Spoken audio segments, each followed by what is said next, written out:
You are listening to Not So Perfect Strangers, written by Ella Stratton, narrated by Gaelika Brown and Sid Kroach.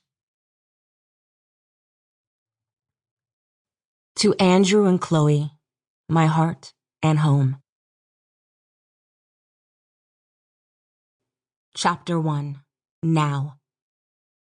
Guilty people run away from the scene of a crime, and that is what Tasha Jenkins was doing as the Gingell's house burned. In mere seconds, she made it from the front door, down the flight of stairs. She nearly tripped over the last step. One hand gripped the edge of the gate to stop her from tumbling face first onto the sidewalk, making her fall to one knee instead. The urge to flee until she reached the other end of the block, until she was far, far away from there, screamed inside her head like the insistent, ear-splitting beep of the fire alarm now going off inside the home behind her. But Tasha couldn't keep running. It was too late.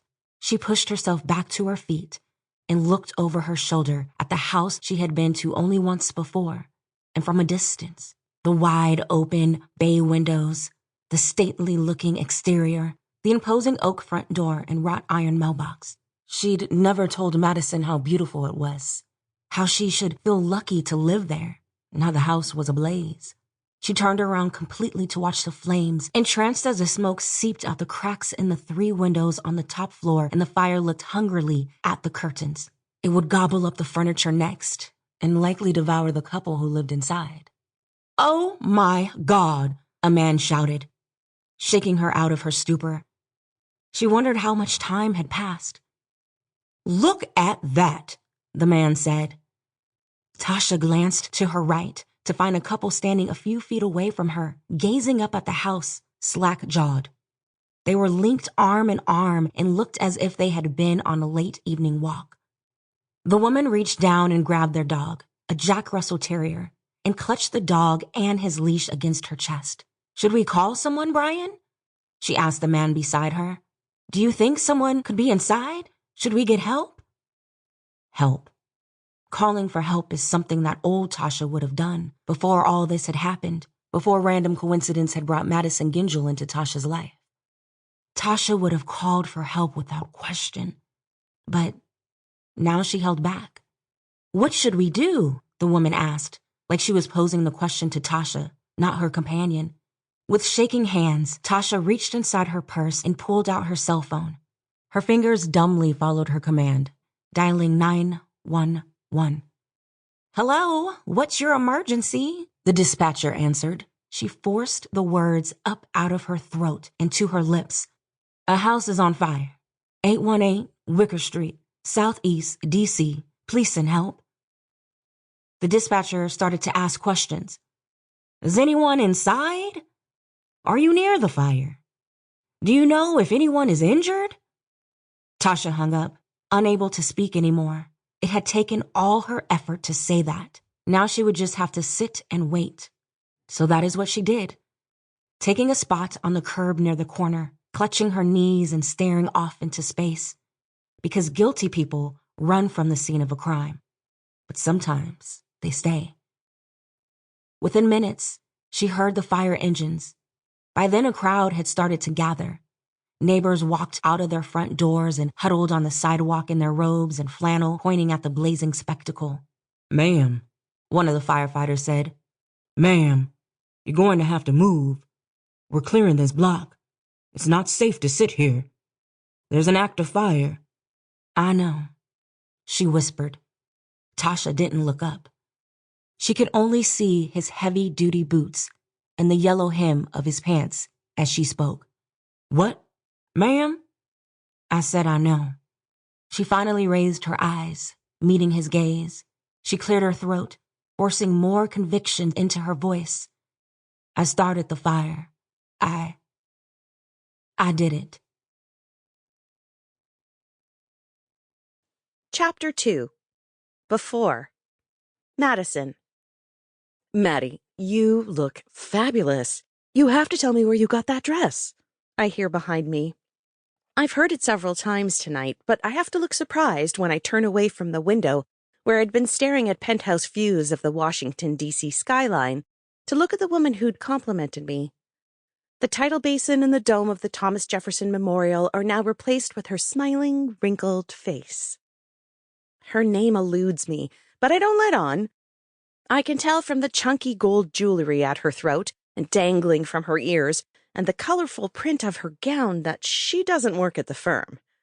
None of the female lobbyists here at the party would be caught dead in something so garish. They're all wearing simple cocktail dresses and sheaths, like they'd agreed to the uniform in advance. I try harder to recall her name, but I'm still drawing a blank. Maybe she's one of the other wives. Not one of the other partners' wives. I've made it my job to know all of them so I could spot them across the room with their backs turned. Or maybe she's one of the high-ranking clients. The head of some corporation. Nevertheless, my face brightens. I give her a conspiratorial wink. Now, you know I can't reveal trade secrets, I say playfully. She throws back her head and laughs. The joke isn't that funny, but I laugh along with her. She pats my shoulder. Maddie, you're a hoot. I swear I've always loved your sense of humor. It's a perfect match for Phil. He's so serious sometimes, she says with an exaggerated frown. Where is Phil, by the way? She glances around the hotel suite where his firm, Wyatt and Harris, is throwing this get-together, making her gray hair helmet rotate on its axis. I haven't seen him all night. Where is he hiding, dear? She chuckles before taking a sip of wine. I'm starting to wonder where he's gotten off to as well. I haven't seen my husband since he disappeared 20 minutes ago to use the men's room. I assume he was abducted by one of his colleagues on the way back. They're probably talking in one of the many huddles around the penthouse, having conversations about some piece of legislation on the Hill, or new executive order or regulation. All manner of things that would make my eyes glaze over. He isn't hiding, but now that you mention it, I should go and find him. He said he wanted to get an early start tomorrow and didn't want to stay out too late tonight. We should leave soon. I lie. The truth is that I've gotten bored. It's bad enough that I have to attend these things. Even though I'm not on the payroll, partners' wives are expected to make an appearance at the firm's parties. But did he have to leave me alone to fend for myself? Well, it was wonderful seeing you again, Maddie. Call me when you get a chance. We should set something up. Perhaps lunch, she says, leaning forward to kiss the air beside my cheek. My treat. Of course, I lie again, air kissing her cheek as well. I wave goodbye and turn, winding my way through the crowd in search of my husband. I look for men in the maze of rooms who fit my husband's build, who are his height. Finally, I spot him near a baby grand piano in front of one of the floor-to-ceiling windows. He's standing with 3 other men, all in tuxedos. A few of them look familiar. Phil takes a sip of wine and nods at something one of them is saying. I raise my hand to get his attention and start to walk towards them, but stop short when another woman glides across the room from the other direction. She is a tall, lithe, young redhead in an emerald green dress that sways around her hips and drapes off her pale shoulders. My husband notices her, but not me, lowers his wine glass, and grins. He reaches out to her, lightly grips her elbow and pulls her toward the group and closer to his side. My back goes rigid as I watch the familiar gesture. The young woman tosses her hair over her shoulder and offers her hand for a shake to the others. They greet her, and the 5 begin to talk. I can't hear them from this distance, but they all laugh at something she says.